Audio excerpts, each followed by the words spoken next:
Takže ideme na to.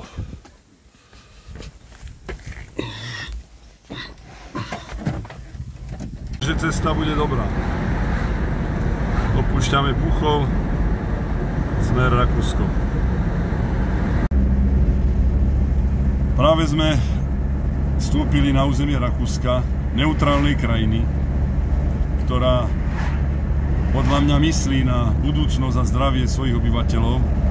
Aj preto som sa s kolegom vydal do Rakúska nakúpiť ochutené vody, aby sme teda porovnali so slovenskými vodami to zloženie, ktoré máme v Rakúsku a na Slovensku.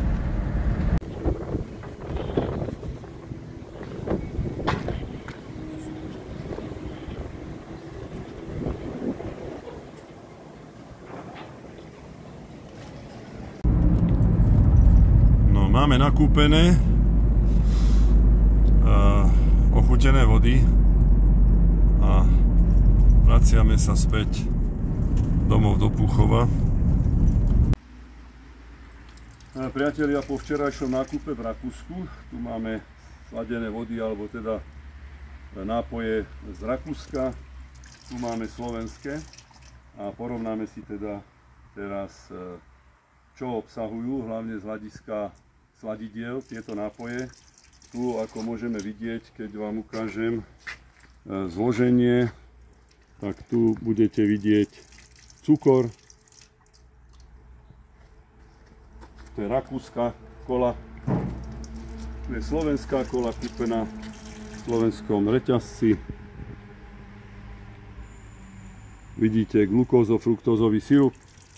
Už sme si v predchádzajúcom videu hovorili, že glukózo-fruktózový sirup je niekoľkokrát škodlivejší pre zdravie ako cukor, pretože podľa štúdie tí ľudia, čo konzumovali glukózo-fruktózový sirup oproti tým, čo konzumovali len cukor, mali niekoľkonásobne zvýšený zápalový proteín CRP. Takže je možné aj to, a teda predpokladám, si myslím, že Slovensko ako krajina, ktorá má najviac obyvateľov postihnutých rakovinou hrubého čreva a konečníka, môže byť jedným z elementov toho aj glukózo-fruktózový sirup, ktorý už je skutočne všade. Čo má najviac, takže rakúske cukor, naše glukózo-fruktózový sirup. Jediný nápoj, ktorý na Slovensku sme našli, takýto je Pepsi Cola, ktorá má cukor. Takže tí, ktorí chcete deťom kúpiť niečo sladké, kúpte im Pepsi Colu, to by som ja robil, pretože má naozaj cukor a nie je ten sirup. A keď ozaj chcete deťom ešte teda lepšie urobiť, tak si urobte domáci ovocný sirup, kde si dáte cukor, ovocie a tak ako my budú piť deti vodu z vodovodu, ktorú keď dáte do čbánu na 2 hodiny, chlor sa vyparí a keď im dáte domáci sirup a vodu, bude to úplne ideálne. Čo ma však najviac zarazilo je rajec patentovaný prírodou s materinou duškou, ktorá tu píšu, že bola z biobyliniek z Rajeckej doliny. A keď si pozriete zloženie,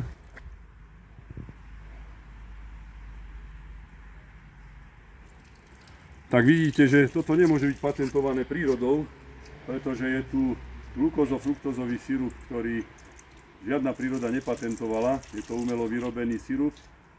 Takže ja urobím teraz niečo, čo bude patentované prírodou.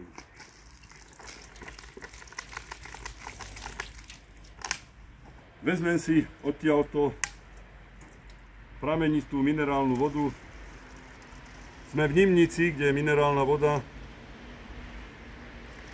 Ale vieme, že Slovensko je požehnané tým, že pramenité minerálne vody máme na každom kúsku, všade vo vašom okolí sa určite taká voda nachádza. A toto okrem tej plastovej fľaše, keď sa napijem na zdravie, vajcovka. Ale dobrá, toto je patentované prírodou. Priatelia, takže vráťme sa trošku možno tak, ako keď sme boli deti. Mami nám robili sirupy s cukrom, pili sme vodu so sirupom a myslím si, že je to také lepšie riešenie, ako kúpovať sladené takéto vody. A už vôbec nie vody s glukózo-fruktózovým sirupom. Najlepšie je doma potom teda čistá voda, lebo máme veľa minerálnych prameňov ako Slovensko, takže na zdravie čistou, pramenitou, patentovanou prírodou vodou.